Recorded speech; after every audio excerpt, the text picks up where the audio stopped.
میرے ساتھ ایک کمرہ شیئر نہیں کریں گے؟ میں مروں یا جیوں، آپ کا اس سے کوئی واسطہ نہیں ہوگا۔ عابر بھیگے لہجے میں اپنی شرطیں گنوا رہی تھی۔ اس کے معصومیت بھرے انداز پر اسفندیار خان کا دلکش قہقہ گونجا تھا۔ ٹھیک ہے، مجھے کوئی اعتراض نہیں ہے سویٹ ہارٹ، تمہارے قریب آنے کا مجھے کوئی شوق بھی نہیں ہے۔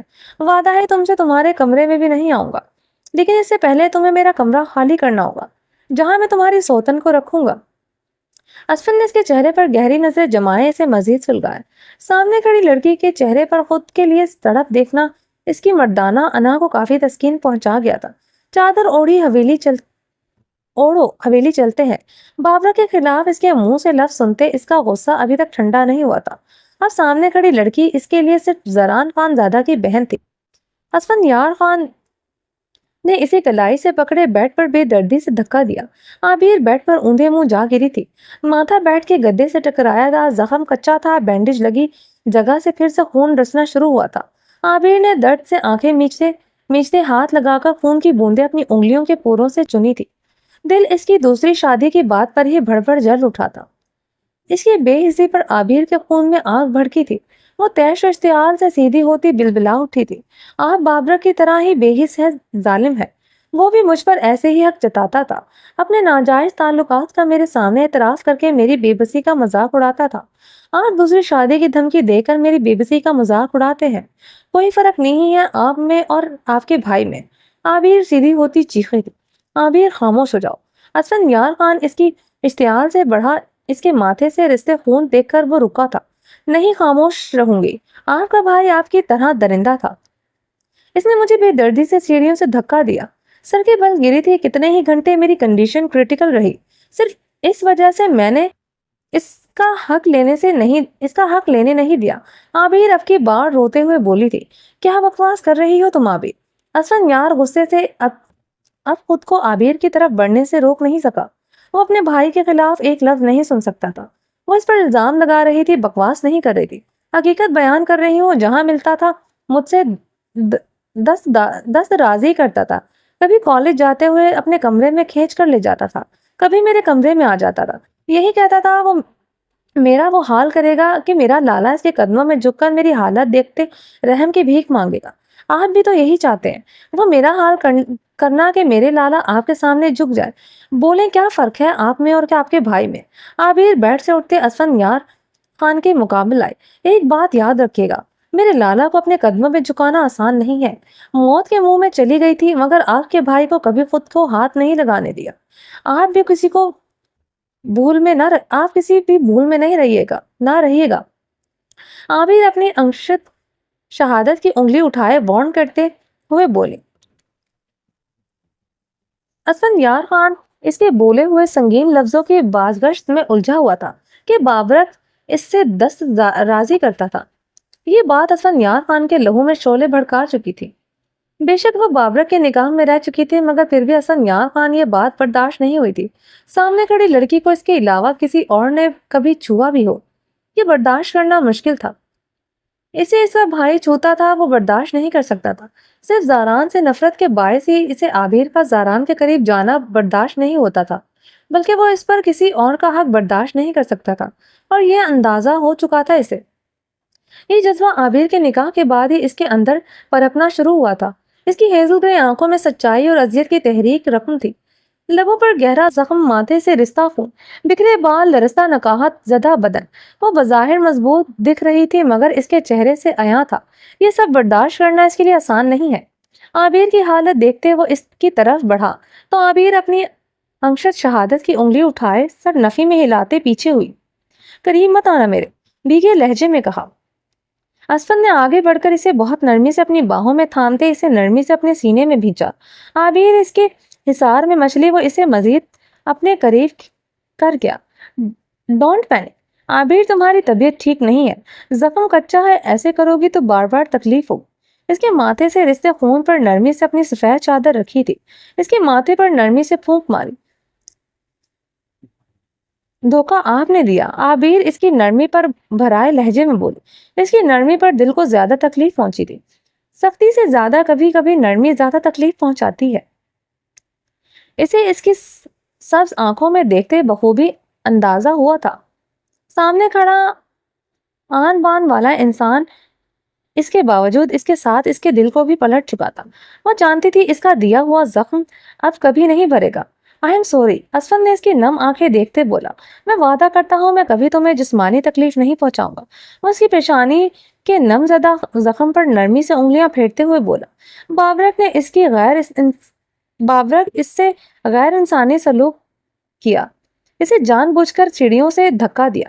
اسفند یار خان کو اس بات سے بھی کافی تکلیف پہنچی تھی۔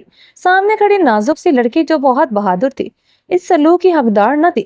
زنان خان زادہ کو چھوڑنے کا ارادہ تو اس کا بھی ابھی نہ بدلا تھا۔ اپنے بھائی کے قتل کی سزا اسے ہر حال میں ملنی تھی۔ سامنے کھڑی لڑکی زران خان زادہ کی بہن نہ ہوتی تو اب تک وہ اسے دل سے قبول کر چکا ہوتا، مگر زران خان زادہ کی بہن کو کبھی دل سے قبول نہیں کر سکتا۔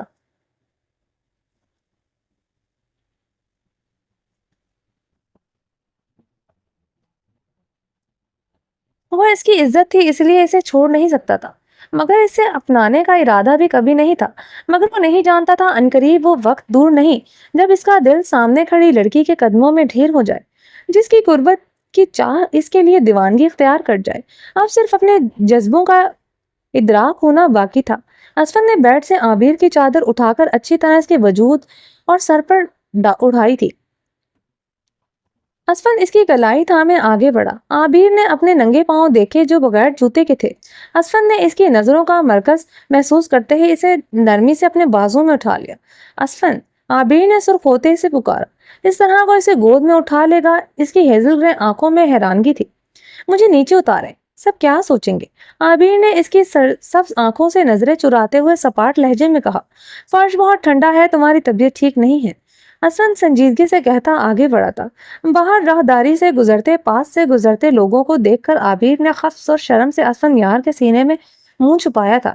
ارحام کمرے میں آیا تو ہور سفید پیروں تک جوتے اوپن لانگ گاؤن میں ملبوس تھی۔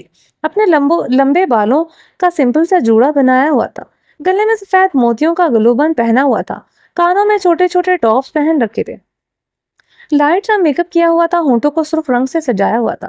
ارحام دیکھ کر محوت ہوا تھا۔ اپنی جگہ پر سٹل جمے وہ اسے گہری نگاہوں سے دیکھ رہا تھا۔ وہ اتنی خوبصورت لگ رہی تھی، ارحام خانزادہ کے دل کی دھڑکنیں بڑی بری طرح منتشر ہوئی تھی۔ ہور نے ارحام کو دیکھ کر جلدی سے بیڈ سے دوپٹہ اٹھا کر اچھی طرح سر پر اوڑھتے خود کو اس نے چھپایا۔ ارحام کو اس کی حرکت سخت ناگوار گزری تھی۔ وہ اسے خود کو کیوں چھپاتی تھی؟ اب بھی بھلا کچھ چھپانا رہتا تھا؟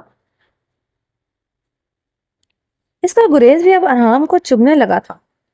ساری رات وہ اس کی باہوں میں رہتی تھی، مگر اس کے دور ہونے پر وہ ایسے بیہیو کرتی تھی، ایسے اجنبی بن کر جاتی ہے وہ کبھی اس کے نزدیک ہی نہ آیا ہو۔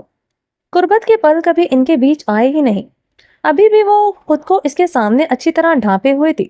ارحام اسے قریب ہوتے اسے اپنی باہوں میں تھام کر اس کا دوپٹہ اس کے وجود سے الگ کر گیا تھا۔ کیوں چھپاتی ہو مجھ کو خود سے؟ ساری رات کس حالت میں میری باہوں میں تھی یاد دلاؤں تمہیں؟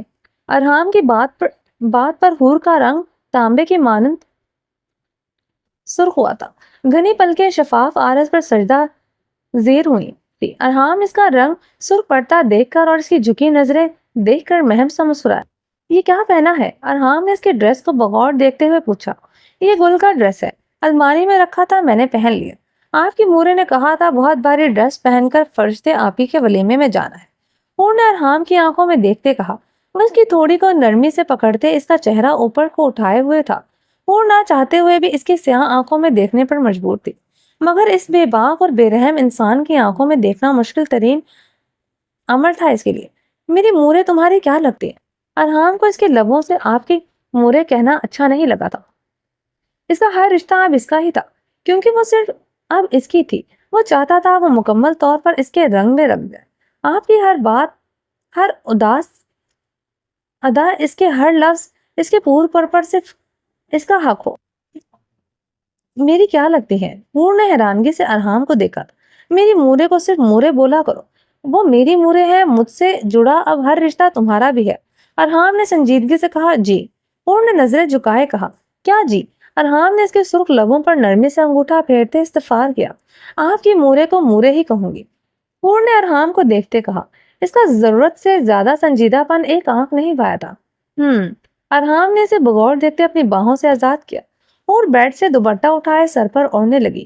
یہ ڈریس تم پر سوٹ نہیں کر رہا، اتنا ہلکا کلر فرشتے کے ولیمے پر پہن کر جاؤ گی۔ ارحام کی بات پر حور کا دوپٹہ سیٹ کرتا ہاتھ رکا تھا۔ سامنے لگے مرر میں اس کا عکس دمک رہا تھا۔ اپنی بے پناہ خوبصورتی سے وہ بخوبی واقف تھی۔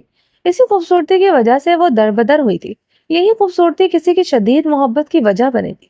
اسی خوبصورتی نے کتنے مردوں کے اندر درندگی جگائی تھی، اور یہی خوبصورتی ہی تو تھی جو اس کا شوہر نفرت کے باعث بھی اس کے قریب آنے پر مجبور ہو جاتا تھا اور اسے اپنی ہوس پوری کرتا تھا۔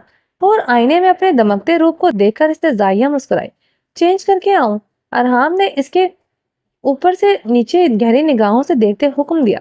وہ بے تحاشا خوبصورت لگ رہی تھی، بالکل ابر نیسا کے پہلے قطرے کی طرح شفاف۔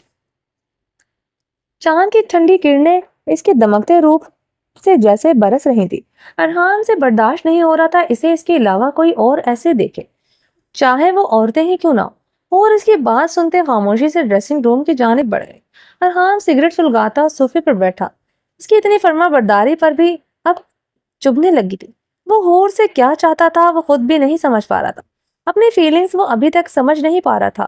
وہ اپنے گھنے بالوں میں ہاتھ پھیرتے صوفے سے ٹیک لگائے سگریٹ کے گہرے کش لینے لگا۔ تھوڑی دیر بعد وہ ڈریسنگ روم سے ریڈ ٹائٹس پر ریڈ شارٹ فراک پہن کر باہر آئی۔ فراک بہت فٹنگ میں تھا اور شرٹ بھی تھا ریڈ کلر، پہلے سے زیادہ خوبصورت لگ رہی تھی۔ ارحام اسے دیکھتا سگریٹ لبوں تلے دبا گیا۔ اور اب ڈریسنگ مرر کے آگے کھڑی ہو کر اپنی جویلری چینج کر رہی۔ اس نے ریڈ پرل سے مزید سونے کا چوکر پہنا، ساتھ میں بھاری سونے کے جھمکے پہنے۔ ولیمہ فرشتے کا ہے، تمہارا نہیں۔ جتنا تیز رنگ پہن کر جاؤ گے کچھ اور پہن کر آؤ۔ ارحام نے سلگتی نظر اب اس کے دو آتشہ روپ پر ڈالی۔ حور نے گہرا سانس لیتے ارحام کو ایک نظر دیکھا تھا اور ڈریسنگ روم کی جانب بڑھ گئی۔ ارحام نے غصے سے ایش ٹرے میں سگریٹ مسنا تھا، جانتا تھا وہ جو بھی پہن کر آئے گی قیامت ہی لگے گی۔ تھوڑی دیر بعد وہ گرے کلر کی میکسی میں ملبوس باہر آئی، دوپٹہ بھی وہی ڈریسنگ روم سے سیٹ کر کے باہر آئی تھی۔ ارحام اسے دیکھتا جھنجھلا کر رہ گیا۔ اس کا روح پہلے سے کہیں زیادہ دمک رہا تھا۔ اس پل کو تو خیال آیا کہ وہ اسے ساتھ لے کر ہی نہ جائے، مگر وہ فرشتے کی خاطر اپنی سوچ کو جھٹلا کر رہ گیا۔ میک اپ صاف کرو اپنا، بالکل اچھا نہیں لگ رہا، ارحام نے جھنجھلاتے ہوئے کہا۔ حور نے ٹیشو پیپر سے اپنی لپسٹک ریموو کی۔ اس نے زیادہ میک اپ تو نہیں کیا تھا، اب ٹھیک ہے؟ حور نے ارحام کی طرف مڑتے سپاٹ لہجے میں پوچھا۔ آنکھوں میں اب غصے کی رمق تھی جو ارحام خان زادہ کی نگاہوں سے چھپی نہ رہ سکتی تھی۔ ارحام کی نظریں ایک بار پھر اس کے خوبصورت نقوش پر ٹکی تھی۔ وہ بے اختیاری میں صوفے سے اٹھتا اس کی طرف بڑھا۔ اس کمرے سے باہر اپنا چہرہ ڈھانپ کر آنا اور یہ کاجل بھی ریموو کرو۔ ارحام نے اس کی کرسٹل براؤن آنکھوں میں باریک سی کاجل کے تہہ کو دیکھتے حکم دیا۔ گہری کانچ سے شفاف آنکھیں بے حد خوبصورت لگ رہی تھی۔ حور نے آپ کے بار جھنجھلاتے ہوئے اپنے کان میں پہنے جھمکے نکال کر ڈریسنگ پر بٹکا۔ آپ کا ارادہ ہی نہیں ہے مجھے ساتھ لے جانے کا، مجھے جانا ہی نہیں ہے آپ کے ساتھ، حور نے لب بھینچے کہا۔ آواز اونچی ہوئی تھی، چہرے پر ناراضگی کی شدید جھلک تھی۔ وہ پہلی مرتبہ بیویوں کی طرح اسے ناراض ہوئی تھی۔ ویسے وہ بے تحاشا خوبصورت لگی تھی۔ اس کا یہ روپ دل میں سمایا تھا، مگر وہ اپنے جذبوں سے انجان بن گیا تھا۔ اس کا روپ جہاں دل میں سمایا تھا وہاں اس کا انکار بھی پسند نہیں آیا تھا۔ ابھی اس کی فرما برداری چبھی تھی اور اب اس کا انکار۔ اس لڑکی کی ہر بات کیوں افیکٹ کرنے لگی تھی۔ ارحام کی آنکھوں میں غصے اور جھنجھلاہٹ طاری ہوئے۔ ارحام اسے کمر سے تھامے خود کے قریب کر گیا۔ جانتا ہوں ہر عورت کی طرح تمہیں بہت شوق ہے تمہاری خوبصورتی کو سراہا جائے، مگر تمہیں سراہنے کے لیے میں کافی ہوں۔ میرا انداز مختلف ہے، رات بھر تمہارے بہتے آنسو مجھے اندازہ ہے، تمہیں میرے سراہنے کا اندازہ پسند نہیں ہے، مگر اب تمہارے ساری زندگی ایسے ہی گزرے گی، کوئی ضرورت نہیں ہے کبھی بھی میک اپ کر کے جانے۔ ان ہونٹوں کو رنگنے کی، نقاب کرو اور باہر آؤ۔ ارحام اسے سر انداز میں حکم دیتا چلا گیا۔ حور نے غصے سے اپنا کاجل ٹیشو پیپر سے ریموو کیا، چادر سر پر اچھی طرح سے اوڑھتے اپنا چہرہ چھپایا اور کمرے سے نکل گئی۔ شہرام خان زادہ شاور لے کر بلیک ٹراؤزر پہنے شرٹ لیس باہر آیا تو بہارے گل کو دیکھ کر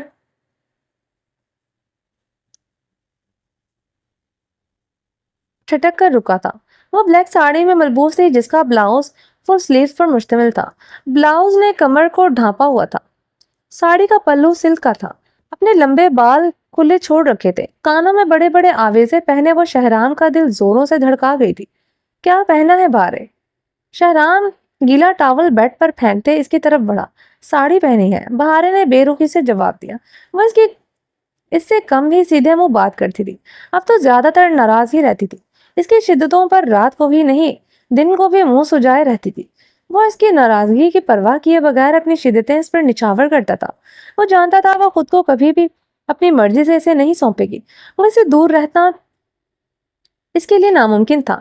اس کی بے رحم بیوی کے دل میں کبھی اس کے لیے محبت یا رحم جاگ جائے ناممکن تھا۔ جانتا ہوں ساڑی پہنی ہے، مگر بہارے بال کیسے کور کرو گی؟ چادر کیسے اوڑھو گی؟ شہرام نے اس کا رخ اپنی طرف موڑتے کہا۔ شہرام، میں بتا رہی ہوں میں ساڑی چینج نہیں کروں گی۔ عورتوں کے سامنے ہی تو پہننی ہے، کون سا مردوں کے سامنے پہن کر جانا ہے؟ چادر باہر جاتے ہوئے میں اوڑھ لوں گی، کسی کو نہیں پتا چلے گا میں نے ساڑی پہنی ہے۔ بہارے نے شہرام کی گرفت سے نکلتے کہا۔ کس نے کہا میں تمہیں ساڑی چینج کرنے کا کہوں گا؟ میری جان، اپنے بال اچھی طرح ڈھک لو۔ مجھے کوئی اعتراض نہیں، شہرام نے اس کے نازک سراپے کو گہری نگاہوں سے دیکھتے کہا۔ میں اس کے ساتھ الگ سے دوپٹہ لوں گی پیچھے سے، جس سے بال کور ہو جائیں گے۔ میں نے موبائل میں دیکھا تھا کسی انڈین ایکٹریس نے ایسے ہی ساڑی پہنی تھی۔ شہرام کا نرم لہجہ دیکھتے وہ خوش ہوئی تھی۔ اگر شہرام نہ پہننے دیتا تو اس کا ساڑی پہننے کا خواب ہی رہ جاتا۔ شہرام اس کے چہرے پر مسکراہٹ دیکھتا پرسکون ہوا تھا۔ پچھلے 3 دنوں سے اس نے منہ سجایا ہوئے تھے۔ رخصتی کے بعد پہلی مرتبہ اس کے چہرے پر مسکان دیکھی تھی۔ یہ ساڑی تم نے کہاں سے لی؟ شہرام اسے کمر سے تھامے ہی پوچھ رہا تھا۔ اپنی کالج کی سہیلی سے منگوائی تھی، مگر مورے نے پہننے نہیں دی۔ کمرے میں پہنی تھی 2-3 مرتبہ، بہادر نے معصومیت سے بتایا۔ ویسے اگر تم یہ ساڑی اب بھی اپنے کمرے میں پہنتی تو مجھے زیادہ اچھا لگتا۔ شہرام اس کے بالوں پر اپنے لب نرمی سے رکھے تھے۔ کمرے میں پہن کر کس کو دکھاتی؟ بہارے نے شہرام کے ہاتھ اپنی کمر سے ہٹانے چاہے تھے۔ وہ مسکراتے ہوئے اسے مزید قریب کر گیا۔ کیوں بہانے ڈھونڈتی ہو مجھ سے دور جانے کے؟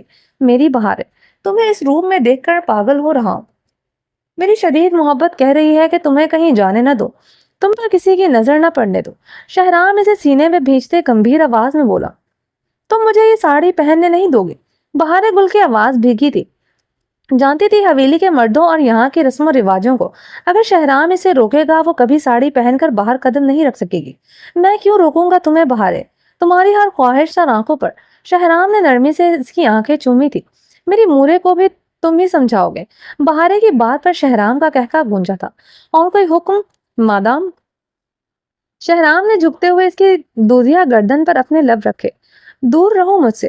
بہارے نے شہرام کو خود سے جھٹکے سے دھکا دیا۔ یہ حکم تمہارا بھی تو مان سکتا ہوں، رات کو نہیں مان سکتا میری جان۔ شہرام نے اسے کمر سے تھامے اپنے مزید قریب کرتے اس کے کان کی لو پر اپنے لب رکھے تھے۔ جانتی ہوں اس لیے تو میرے ساتھ اتنی نرمی دکھا رہے ہو۔ رات بھر مجھ سے اپنی ہوس جو پوری کرنی ہوتی ہے۔ بہارے کی بات پر شہرام کے نقوش تنے تھے۔ تمہیں لگتا ہے میں تم پر نرمی اس لیے دکھاتا ہوں کیونکہ مجھے تم سے تمہارے بدن کی لالچ ہے؟ شہرام نے سنجیدگی سے سوال کیا۔ ہاں، بہارے نے سپاٹ لہجے میں جواب دیا۔ اگر تمہیں یہ لگتا ہے تم سے نرمی سے نہیں برتوں گا تو تم مجھے میرا حق لینے سے روک لو گی، تو یہ تمہاری غلط فہمی ہے بہارے۔ میں جتنی بار بھی تمہارے قریب آیا تمہاری مرضی کے بغیر ہی آیا، جس کا مجھے بے انتہا افسوس ہے۔ تمہیں میرا حق ہنسی خوشی ادا کرنا چاہیے۔ تم زوروں کو تار روتے ہوئے ادا کرتی ہو، تم جان بوجھ کر روتی ہو، یہ بھی اچھی طرح جانتا ہوں۔ شہرام نے اسے اپنی باہوں کے حصار سے آزاد کرتے لب بھینچے کہا۔ اس کی ایک ہی بات کی پرواہ اپنا غصہ ضبط نہیں کر سکا تھا۔ جان بوجھ کر نہیں روتی، تمہیں برداشت کرنا آسان نہیں ہے، بہارے نے تڑک کر جواب دیا۔ برداشت کرو گے تو آسان ہوگا تمہارے لیے۔ تمہارے قریب آتا نہیں، تمہاری آنکھیں پہلے ہی برسنے کو تیار ہوتی۔ شہرام غصے سے بھڑکتے ہوئے چیخا تھا۔ جس دن اس رشتے کو سمجھو گی، شوہر کے حقوق کو جانو گی، اس دن سمجھ پاؤ گے تم کتنے قیمتی لمحات اپنے فضول سے ضد اور انا میں برباد کر رہے۔ میرا پیار تمہیں ہوس نظر آتا ہے، اس طرح کی باتیں کر کے تم ہمارے بیچ اس مقدس رشتے کو گالی دیتی ہو۔ خدا نے میاں بیوی کے درمیان گزرے قربت کے لمحات کو اپنی عبادت تک سے مشروط کر دیا ہے۔ تم ہر بار ان پاکیزہ لمحات کو ہوس کہہ کر خود کو کتنا گناہگار کرتی ہو، تمہیں اندازہ نہیں ہے۔ کوئی فائدہ نہیں ہوا تمہاری ڈگری لینے کا، تمہارے ڈاکٹر بننے کا۔ تم سے اچھی تو اس گاؤں کی ان پڑھ گوار عورتیں ہیں جو شوہر کے دن رات مار کھا کر اس کی نافرمانی کرتے ہوئے 100 بار سوچتی ہیں۔ شہرام غصے سے بولتے ہوئے ڈریسنگ روم کی جانب بڑھا تھا۔ تو کر لیتے کسی ان پڑھ لڑکی سے شادی، بہارا نے روحاں سے ہوتے کہا۔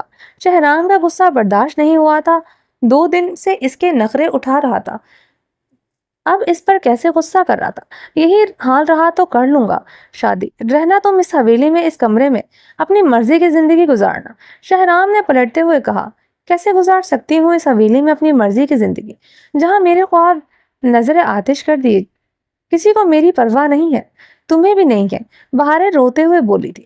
شہرام غصے سے ڈریسنگ روم میں داخل ہو گیا تھا، دروازہ دھاڑ سے بند کیا تھا۔ بہارے بیڈ پر اونھے منہ